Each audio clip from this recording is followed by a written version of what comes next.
Welcome back, children. So now we'll move on to the class Aves, which is under tetrapods. Actually, the body is streamlined body. From starting from the group like Chondrichthyes and Australopithecus, we are telling no, the body is streamlined body. What do you mean by streamlined body, children? Streamlined body means the organism they'll possess a body structure so that they can able to resist to air and also water. Some of the fishes fishes group under Chondrichthyes and Australopithecus, and we can see in aves also. So aves group and also Chondrichthyes and Australopithecus will tell a body is streamlined body. So what do you mean by streamlined body? They can able to resist the body structure, they can able to resist over air or resist over water for their movement by having the body shape or structure. That is only we can call it a streamlined body. So here the birds they have the body structure so that they can able to resist over the air and they can able to fly over there. That is only we can call it a streamlined body. And the body has three parts like head, trunk and pair of limbs. So but till now we have learned in reptilia head, head, trunk, and we can see tail region, and amphibian head and trunk alone. But here we can see head, trunk, and we can see pair of limbs also. There also we can see pair of limbs, and here head, trunk, tail and pair of limbs. And body was covered with feather. That is the main characteristic. This feather condition is only helping to the organisms in a warm condition. So automatically it will become a warm-blooded animal. So warm-blooded animals starter, homeothermos, they can able to maintain their internal temperature. And here we are telling two pairs of limbs. Forelimbs is modified into feather. Forelimb is modified into feather, and the hind limbs is meant for walking or running or flying. And here bones is present. That's why we can call it as ossified bone, endoskeleton bone or ossified. It is made up of bones, true bones. And here the bones, we can see air cavities inside the bone, inside the long bone. So the air cavities we can call it as pneumatic. So it is warm-blooded. Once feathers start means we can see the warm-blooded animals. And here four-chambered heart, because the reptile even we saw crocodile four-chambered heart.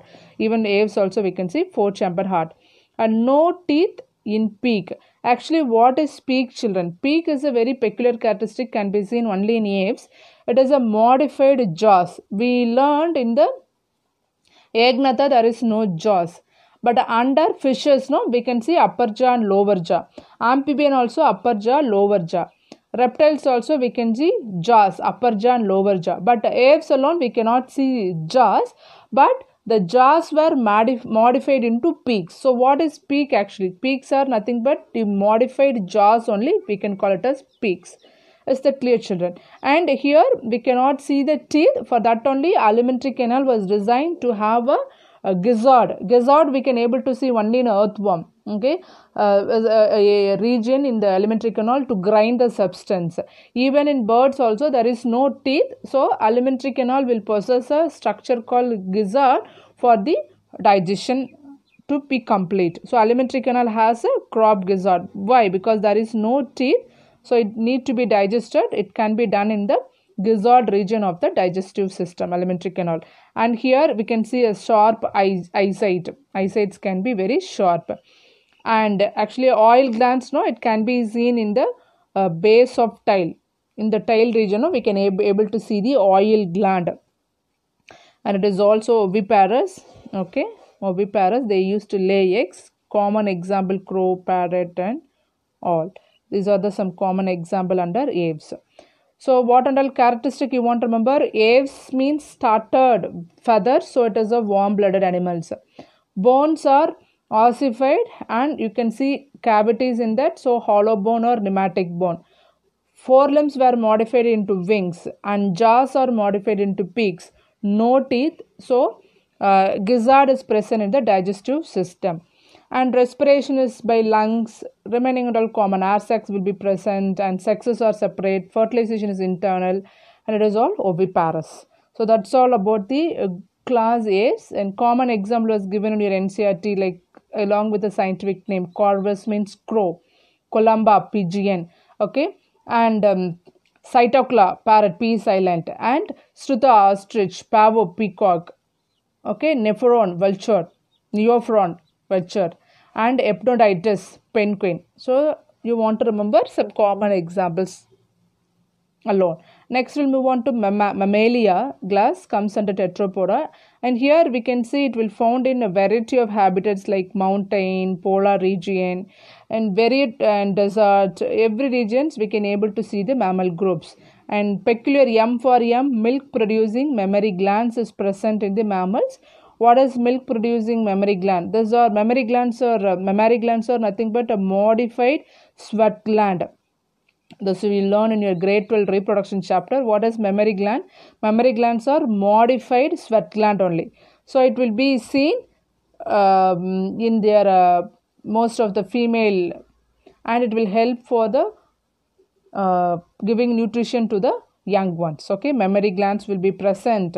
So it is nothing but modified sweat gland alone, children. Don't ever forget. And we can see the hair is present over the skin. And here a well developed external ear can be seen, and teeth are present because the apes there is no teeth, but reptiles we can see teeth. Apes no teeth, but mammalia we can tell teeth are present. 4-chamber heart, 2 auricle, 2 ventricle, and diaphragm is divided into body cavity, upper chest and lower chest. So diaphragm is present, so it will help to divide your body upper part and lower part. And what are the common example? Whale, blue whale, monkey, and other common examples can be seen like elephant, kangaroo, cow, bat, okay, rat, rabbit, dolphin, and buffoon, and other common examples. So what are the common characteristic under mammals? It is all mammary gland, modified sweat gland, milk producing gland that can be given for young ones for nutrition. And here also warm blooded animals, 4-chamber heart, external ear is present, hair is present, respiration through lungs, and here sexes are separate, fertilization is internal, and here all groups they used to give birth of their young ones except 2 groups, okay, platypus and echinida, that we have already learned in grade 9. No? Platypus and echinida alone, they are oviparous. They used to lay eggs, though they are comes under mammalian group.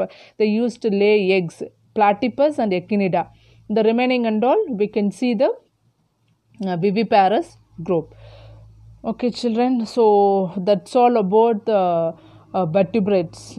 So please go through line by line, read line by line. Try to by got all those example was given in your NCERT book. Okay, I'll read out the example which is given in the mammalian group. Oviparous, that is it will lay eggs, that is platypus. Ornithorhynchus, Ornithorhynchus. Viviparous, okay, Macrophus, that is marsupial group, kangaroo. And Pterophus, flying fox. Camelus, camel. Macaca, monkey. Rattus, rat. Canis, dog. Felis, okay, cat. Elephas, elephant. And Equus, horse. Delphinus, common dolphin. And Palantrophora, blue whale. And Panthera tigers, tiger. Panthera leo, lion. So, okay, while reading automatically everything will be in your mind. First you try to learn the common example and then go for scientific term. Okay, thank you children. So I'll send some of the photos to compare the characteristic in invertebrate and also in vertebrate. Thank you.